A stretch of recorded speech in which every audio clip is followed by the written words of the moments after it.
Le bar des supporters sur Maritima, bonsoir à toutes et à tous, très heureux de vous retrouver pour une nouvelle semaine de BDS avec un peu de gueule de bois, c'est vrai, aujourd'hui, nouvelle défaite des Marseillais en terre rémoise, 3-1 et Jacques Bail et Karim Attab autour de la table ce soir. Bonsoir mon Jaco. Bonsoir les amis. Bonsoir Karim. Bonsoir tout le monde. 3-1, l'OM giflé à Reims, ça a été le titre de l'article sur le maritima.fr. Ce qui met encore plus les boules, c'est que c'est encore face à une équipe qui ne mettait pas un pied devant l'autre depuis le mois de novembre. Voilà, il faut se poser la question maintenant, véritablement. Je crois que Roberto De Zerbi avait répondu à cette question vendredi en conférence de presse en expliquant que c'était pas écrit. Je sais pas, ça fait trois fois. Auxerre, je crois que c'était 10 matchs sans victoire. Lens, c'était 4 défaites consécutives. Reims, c'était 16 matchs sans victoire en Ligue 1. Dernière victoire le 10 novembre. Je ne me rappelle plus depuis combien de temps ils n'avaient pas marqué l'équivalent de 3 buts. Et là, contre une défense digne de morceaux de gruyère, ils ont réussi à en marquer 3. Donc, il y a plein de choses qu'on va pouvoir égrener. L'OM n'arrive pas contre les équipes en difficulté. L'OM n'arrive pas contre les équipes qui jouent en bloc bas. L'OM n'y arrive pas quand ils sont pris par les côtés. L'OM n'y arrive pas quand ils jouent dans l'est de la France. Ce que tu veux. Mais le dénominateur commun, c'est l'OM n'y arrive pas. Jaco, il y a même un auditeur pendant le débrief qui nous a dit ne me parlez plus de désert b-ball, c'est le désert b-ball.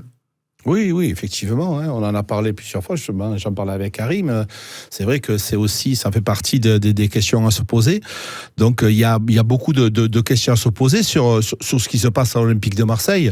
Moi personnellement, ce match, il me reste vraiment en travers de la gorge, parce que tu peux aussi retenir, même si on a été content de la défaite à Paris, que 3-1, tu vois, donc ça aussi, ça devient inquiétant, Steph, de nous signaler, on te dit, on est content d'avoir perdu que 3-1. On est content d'une défaite. Donc voilà, il faut aussi se poser les véritables questions. Qu'est-ce qui va et qu'est-ce qui ne va pas? Et il n'y a plus grand-chose qui va très bien.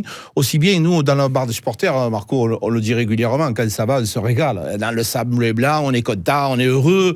Et il se doit, pour tous nos supporters, nos amis, de dire ce qu'on pense réellement. À qui vous en voulez le plus, finalement, aujourd'hui? Plus aux joueurs, plus aux coachs, aux deux? C'est un mélange, là, pour le coup, il n'y a pas de... Je pense en toute honnêteté que les joueurs ont une très grande responsabilité, mais Roberto De Zerbi et le staff ont une très grosse responsabilité aussi. Donc là, aujourd'hui, qu'on me dise pas, et presque, je dirais, à un moment donné, les dirigeants aussi ont une responsabilité, parce que quand tu te retrouves avec un nombre aussi famélique de défenseurs potentiels pour jouer en charnière centrale, au lieu de faire jouer, à un moment donné, quand même, quand on regarde la deuxième mi-temps, je vais pas exagérer en disant que c'était le cirque Pender, mais c'était pas loin, au niveau de la défense. Quand on revient pour le début de la deuxième mi-temps, je sais pas si tu te rappelles, Jaco, je dis quand même, attention, ça me fait peur, le fait d'avoir 2 défenseurs, Cornelius et Kondogbia, et Rongier qui va jouer un peu entre les lignes, mais... Et la confirmation, c'est quoi? C'est que tu te fais prendre 2 fois en contre, sur des contres qui sont notamment celui du 2-0 qui est fameux, je dirais, qui part d'une paire de balles de Dedic, et il n'y a rien qui va dans cette action. Donc voilà, tout le monde a sa responsabilité. Après, les joueurs, franchement, il faut qu'ils montrent plus. C'est pas possible. Parce que moi, je suis contre ceux qui disent que tout est la faute de De Zerbi, et je suis contre ceux qui disent que tout est la faute des joueurs. C'est-à-dire que tout le monde a une responsabilité à prendre. Les joueurs, s'ils veulent jouer la Ligue des Champions à l'OM ou ailleurs, il faut qu'ils en mettent plus. Et Roberto De Zerbi, s'il veut que son équipe joue la Ligue des Champions l'année prochaine, il va falloir qu'il trouve des solutions. Oui, mais moi, malheureusement, les gars, je veux bien tout écouter, tout entendre. J'écoute attentivement ce que dit Karim. Moi, je ne suis pas forcément de son avis. Et je vais te dire pourquoi. Quand tu signes dans un club de football, tu as des objectifs qui sont signés au départ.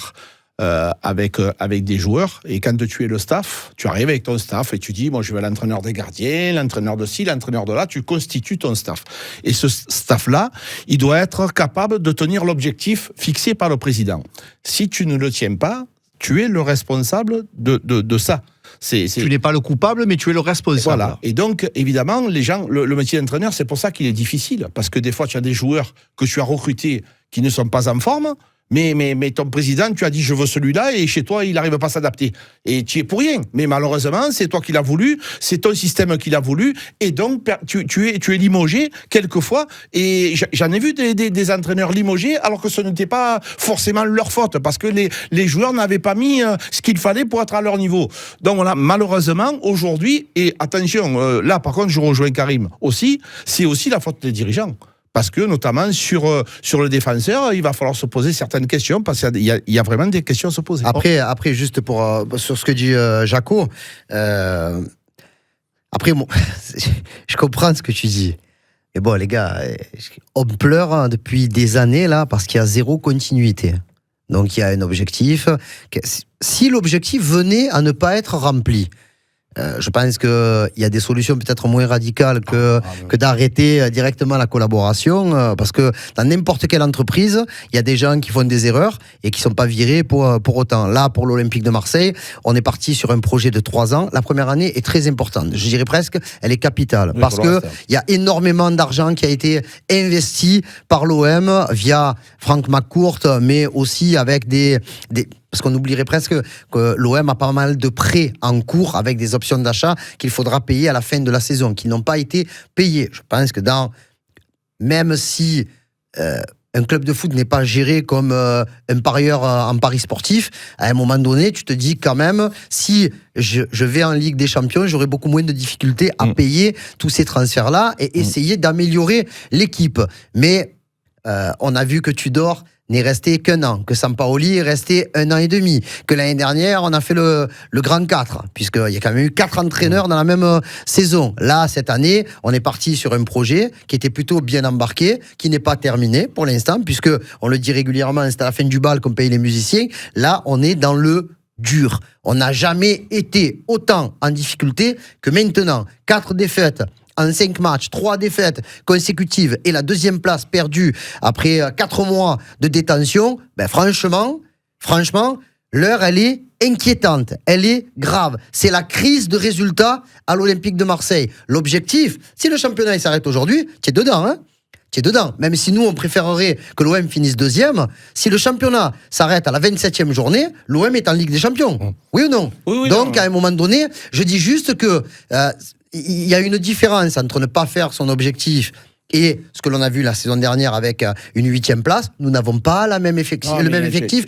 Tu n'as pas compris ce que je veux dire. Non, mais quand tu dis, il faut pas le virer. Je me suis mal. Non, mais jamais de la vie. Ouais. Non, mais c'est pour ça que, tu vois, mais si tu me poses la question aujourd'hui, à l'heure maintenant, est-ce qu'il faut virer Roberto De Zerbi? La réponse, elle est non. Et je vais te rajouter, surtout pas. Non, mais je te parle pas de maintenant, je te parle de la fin de saison. Non, mais même à la fin de la saison. Mais même à la fin de la saison. Et je vais te dire non, surtout pas. Surtout pas. On parle de responsabilité engagée ou non. C'est sa responsabilité, évidemment, quand tu es le patron du staff. Est-ce qu'aujourd'hui, tu as envie de le virer? Mais pas du tout, parce qu'on l'a vu. Karim, la saison dernière, tu en as fait péter 3 entraîneurs. Et c'est pas pour ça que tu as eu des résultats qui sont fantastiques. Par contre, tu es responsable de ce qui se passe. C'est automatique. Si les gens te tombent dessus, si les médias te tombent dessus, si les supporters te tombent dessus, tu es le responsable de ce qui se passe actuellement. Donc, ce qu'il se doit de faire, c'est une prise de conscience. Mais en aucun cas, je te jure et je te l'assure, que j'ai besoin que Roberto De Zerbi s'en aille. Mais jamais de la vie. Autrement, on va encore se moquer de nous, dire c'est le fiasco, et chaque année, on recommence à zéro. On a souvent parlé d'engagement, on a souvent parlé d'attitude chez les joueurs. Grosse sortie médiatique d'Adrien Rabiot. Comment vous avez reçu cette sortie de Rabiot? Logique, normale, légitime? On parle d'un gars qui a 29 ans, qui a gagné beaucoup de choses à tous les niveaux. C'est-à-dire qui a gagné des titres avec le PSG, qui a gagné beaucoup de titres aussi avec la Juve, qui est finaliste de la Coupe du Monde 2022, qui n'a pas gagné la 2018, mais c'est un vrai international, c'est un mec qui a un statut différent. On sait très bien que la condition, ou même si elle n'est pas écrite, mais la condition pour que Adrien Rabiot, qui se sent très bien à l'OM, on l'a bien compris, soit encore un joueur marseillais la saison prochaine, c'est quoi? C'est la Ligue des Champions. Voilà. Donc lui, il dit, avec ce que l'on fait, je pense qu'à un moment donné, lui aussi, il fait son autocritique, parce qu'il ne fait pas des matchs exceptionnels. Tu l'as entendu faire son autocritique? Moi, c'est ce qui m'a un peu gêné. Oui, peut-être, oui, peut-être. Mais après. Il manque une phrase dans son discours. Oui. Il manque une phrase en disant à la fin. Moi aussi, personnellement, j'ai pas été exceptionnel ce soir. Voilà. Non, ouais, mais je pense pas que le propos qu'il tient, c'est un truc de bon ou pas bon. C'est un truc de mentalité et d'envie. Lui aussi, la mentalité. Je l'ai trouvé. Sais pas. Bon, je pense que il y a des joueurs en termes de mentalité sur lesquels tu peux pas dire grand chose, Jaco. Même voilà. Alors Rouli, il a pris 3 buts. Oui, sur le premier, il peut faire mieux, sur la frappe de Nakamura. Mais sur la frappe de Nakamura, il y a Lirola qui peut prendre un vrai marquage, Balerdi qui peut déjà être sur le banc de touche et se faire soigner parce qu'il est blessé. Ça servait à rien de le garder sur le terrain, même si Roberto De Zerbi a parlé pendant des minutes et des minutes de l'importance de la sortie de Balerdi et que quand Balerdi n'est pas là, l'OM souvent perd et c'est un fait. C'est un fait. Il y a des statistiques qui le prouvent. À Auxerre, il n'était pas là. Donc après, il y a des matchs où il était là, où tu as perdu. Je pense pas que ce soit un problème mental, c'est tout. Après, voilà, chacun il a c'est pas mental, c'est mentalité. Mentalité, appelez-le comme vous voulez. Tu vois quand même que Jaco, tu vois quand même que dans l'état d'esprit, il y a des choses qui ne vont pas dans le bon sens. Non, mais si tu résumes à ça, c'est trop faire un raccourci. Non, bien sûr. Ça peut faire partie des problèmes, ça peut en faire partie, mais il n'y a pas que ça. La mentalité, le mental, appelez-le comme vous voulez, à un moment donné, ça ne peut pas faire partie que de ce qui se passe actuellement. L'autre truc qui t'agace profondément, tu l'as suffisamment dit dans le débrief, c'est les stats. 80% de possession de balle et pourtant tu en prends 3. Oui, normalement, cette possession de balle, c'est un marqueur d'une domination. Oui, c'est un marqueur qui ne sert pas à grand-chose. Finalement, tu te rends bien compte que souvent, quand tu as une possession énorme, c'est pas forcément... Hier, je regardais le match qui est Toulouse contre Brest. Toulouse a eu une possession à un moment donné énorme et ils perdaient 2-0. Donc tu vois, il faut aussi savoir dans quel secteur tu as la possession. La possession, nous, elle se fait dans une zone qui n'est pas trop intéressante. Donc voilà, et il faut analyser la possession. Maintenant, si tu veux, les statistiques, je trouve qu'elles sont mal argumentées. La très mauvaise nouvelle du week-end, par-delà la défaite, tu en parlais à l'instant, c'est la blessure de Léo Balerdi. Est-ce qu'on a quelques indications ou pas ? Oui, il y a des examens qui ont été passés aujourd'hui. Déjà, hier, il a quand même vu le staff médical pendant de longues minutes, voire plus, si affinité. Et aujourd'hui, il a passé des examens qui ont confirmé donc l'entorse du ligament interne latéral du genou gauche. Ça... Tout simplement pour que les gens comprennent, c'est une entorse du genou. Donc une entorse du genou, c'est pas les croisés, mais une entorse du genou, c'est pas une angine. Non. Donc la preuve. Après, on peut se poser des questions de. Tu es en train de dire quoi ? Fin de saison ou pas fin de saison ? Il y a plusieurs semaines d'indisponibilité. Donc pour l'instant, les infos que j'ai eues, elles ne vont pas dans le sens obligatoirement d'une fin de saison, mais elles ne me disent pas le contraire. Oui. Donc il reste. C'est simple. Hein. C'est mathématique, il reste 7 matchs. Donc le dernier match, c'est le 17 mai. Si Léo Balerdi a 3 semaines d'arrêt, il pourra jouer les 2 ou 3 derniers matchs. Voilà. C'est-à-dire qu'il ne pourra pas jouer à Monaco et il ne pourra sans doute pas jouer à Lille. Mais là, je pousse mon coup de gueule. C'est que je vous le dis depuis 2-3 semaines, Lille et Monaco sont 2 matchs importants. Les autres sont aussi importants, si ce n'est plus. On l'a vu samedi. Reims te met dans la panade. Pour pas dire autre chose. Parce que je regarde la caméra, tout le monde sait à quoi je pense. Donc, tu vas gagner à Monaco. Tu vas gagner à Lille. Moi aussi, je sais. Mais si tu fais nul contre Toulouse, nul contre Montpellier, que tu perds contre Brest et que tu fais nul contre Rennes à la fin de la saison, tu seras pas 2e ou 3e. Tu pourras dire oui, j'ai gagné contre Monaco et contre Lille, mais je suis pas en Ligue des Champions. Donc bien entendu, si tu arrives à faire des gros matchs contre ces grosses équipes, c'est tant mieux. Mais gagnez les autres matchs, parce que Auxerre, il joue pas la Ligue des Champions. Lens, il joue pas la Ligue des Champions. Reims, il joue pas la Ligue des Champions.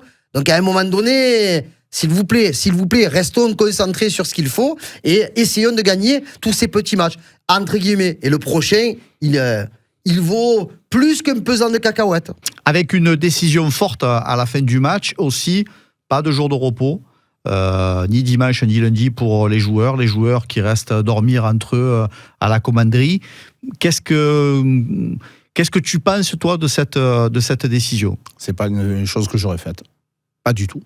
Pas du tout. C'est tout à fait le contraire de... C'est contre-productif pour toi ? Personnellement, oui. Attention, encore une fois, et moi je parle toujours en mon nom, et je n'ai pas la prétention de penser avoir raison tout le temps. Je pense ce que j'ai envie dans mon ventre et dans mon cœur. Je ne vois pas du tout l'intérêt. Parce que la punition n'a jamais aidé à changer les choses. Pas du tout. Est-ce que c'est une punition ou est-ce que c'est un signal de dire, les gars, c'est grave, c'est une punition. Grave. Mais même, encore une fois, on peut l'appeler différemment, punition, sanction. Voilà. Pour les joueurs et pour le coach, tu crois que les joueurs, les gars, moi, pendant longtemps, j'ai été avec les joueurs, à moins d'idiots. Mais les joueurs, j'en vois pas un qui est content après le match. Les joueurs, ils ont ruminé, ils sont malheureux. J'ai vu Valentin Rongier en interview, tout le monde est malheureux de ce qui se passe, en plus de la blessure de Balerdi, tout ça sur le dos, le coach et le staff, parce qu'ils sont tous, il y a une contrariété énorme, tu as besoin d'un peu souffler. Si tu restes encore dans ta cocotte minute comme ça, à un moment donné, ça explose. Donc c'est là que tu as besoin de ta famille et de ton entourage. Est-ce que tu as la même grille de lecture que Jaco pour cet épisode? Moi, j'ai jamais été membre d'un staff. Moi, je suis juste un mec qui a joué au ballon pour s'amuser dans des petits clubs et avec ses collègues souvent. Et je suis le foot depuis que je suis tout petit. Et je pense qu'il fallait leur montrer que le staff, que le club n'était pas content. Voilà. Donc après, à un moment donné, le fait de dormir à la commanderie, après on parle quand même d'un groupe et ils travaillent pas à la mine. Voilà. Il y avait, du coup, ils ont rajouté des séances. C'est sûr que s'ils le prennent vraiment comme une grosse punition, un caca nerveux, faut savoir qu'apraprès le match, ça a été quand même un peu spécial. La manière dont ça s'est déroulé. Le coach n'a pas vu ses joueurs. Les murs. Je crois qu'il les a vus plus d'1 heure après le match. Par contre, quand il est rentré dans les vestiaires, nous on était en zone mixte, on entendait des petits bruits. Alors je vais pas mentir, on n'entendait pas la teneur de tout. Et à la fin de la zone mixte, qui s'est terminée très très très très tard, puisque Valentin Rongier est le seul Marseillais à être venu nous parler, et il est venu, je crois, 1h45 après la fin du match. Eh bien, je me suis rapproché du personnel de sécurité qui était dans le couloir des vestiaires, et les gens de Reims m'ont dit, nous n'avons jamais entendu ça. Donc ils n'ont rien compris, parce qu'ils ne parlent pas italien, mais ils n'ont jamais entendu une gueulante aussi virulente. Donc je pense qu'à un moment donné... C'est pour ça que je dis les propos de Rabiot vont quand même dans le sens où peut-être que les gens... La situation est grave. Et que les gens plus expérimentés, qui, à juste titre ou à tort, estiment qu'ils font le taf, eux, se disent que... Rabiot n'a pas dit que la moitié de l'équipe n'avait pas fait le match. Hein. Il a dit, ceux qui ne veulent pas être dans la mentalité et dans le mouvement, en gros, qu'ils le disent... Et c'est d'autres joueurs qui démarreront. Mais jusqu'ici, il a quand même un peu de légitimité pour pouvoir parler. Après, qu'il faut pas se prendre pour un donneur de leçons, mais pour essayer de... Bien sûr, la légitimité... Déjà, il faut y aller face à la presse. Hein. Oui, mais la légitimité, c'est même pas une question de ça, Karim. Personne ne doute de sa légitimité. Je dis juste que lui, dans ce match-là, si tu prends des joueurs comme ça, c'est aussi, quand il y a ce genre de match, de les voir justement être au-dessus des autres. Je ne l'ai pas trouvé... Parce que ça a été un naufrage collectif une fois de plus. Mais bien sûr, je l'ai trouvé pas inférieur aux autres, comme les autres. Donc, lui, pour moi, personnellement, ce qu'il dit, c'est très, très, très bien. Sauf qu'à la fin, il me manque la phrase en disant, personnellement, moi aussi, il va falloir que je monte mon niveau parce que je suis là pour apporter un plus que je n'ai pas apporté ce soir. Voilà. C'est la crise ou c'est une formule un peu excessive? C'est une blague. Je me rappelle question, question, on me l'a posée avant PSG-OM. 2 jours que je mange pas. Est-ce que... Ouais, mais ça, c'est parce que ça nous fait du bien, ça, Jaco. Est-ce que si l'OM perd à Paris, c'est la crise? Donc, on avait tous eu quasiment la même réponse en disant tu peux perdre à Paris, entre guillemets, mais ça dépendra de ce que tu montreras. Si tu fais comme Saint-Etienne, qui par contre a tenu la dragée haute pendant une mi-temps, mais qui s'est effondré en deuxième mi-temps, si tu avais perdu 6-1 à Paris, je crois que ça aurait plus que piqué. Là, la question ne se pose pas. Depuis le 10 novembre 2008, Reims, ils n'avaient pas gagné un match. Voilà. Et ils t'ont battu. Et ils t'ont battu. Et ils t'ont battu avec... C'est même pas la manière. Ils t'ont massacré. Ils t'ont trucidé. Et du coup, oui, c'est la crise. C'est la crise de résultats. Je répète encore une fois, si le championnat s'arrêtait aujourd'hui, ce qui n'est pas obligatoirement fait pour nous rassurer, parce que y a de la dégringolade, hein, mais si le championnat s'arrête aujourd'hui, t'es troisième. Troisième, franchement, si aujourd'hui, maintenant, hein, si tu me dis, ouais, on signe maintenant si l'OM finit troisième, je signe. Alors, mais je serais dégoûté parce que je pense que la place de l'OM dans ce championnat, c'était deuxième. Donc, voilà. Oui, et tu arrives, par contre, et ce sera la dernière question de cette émission, Jaco, tu arrives à la fin du championnat avec l'OM qui a la tête dans le sac et Monaco et Lille qui arrivent le torse bombé. Et le reste. Et Strasbourg. Et il y en a des équipes qui se rapprochent. 5 points séparent le deuxième du septième. N'oublions pas qu'une victoire à 3 points, ça va très très vite. Et si les résultats ne continuent à être aussi mauvais, ben forcément tu seras rattrapé. Mais par la patrouille, mais par le reste de la patrouille. Donc s'il y a une inquiétude aujourd'hui, c'est que les autres, les poursuivants, ils gagnent. Et c'est ça qui est inquiétant. C'est que nous, contre les petites équipes, on n'est pas arrivés. Donc, on a la prétention de croire que contre les grosses, ça sera encore plus compliqué. Je terminerai juste, voilà, parce que c'est vrai que cette émission, elle est... je félicite toute l'équipe de laquelle je m'exonère, puisque je n'en fais pas partie à ce moment-là du débrief. Samedi, j'ai trouvé ça très très bien. Ouais. Bravo aux trois protagonistes que sont Enzo, Jaco et Steph. Un grand bravo à tous les supporters. Aujourd'hui, l'émission elle a été un peu rythmée. Il y a de la colère qui sort. Mais je terminerai juste. Quand même, j'ai un petit message un peu positif. Ça sert ou ça sert pas. Hein. Moi, je crois qu'on va finir dans les 3 premiers.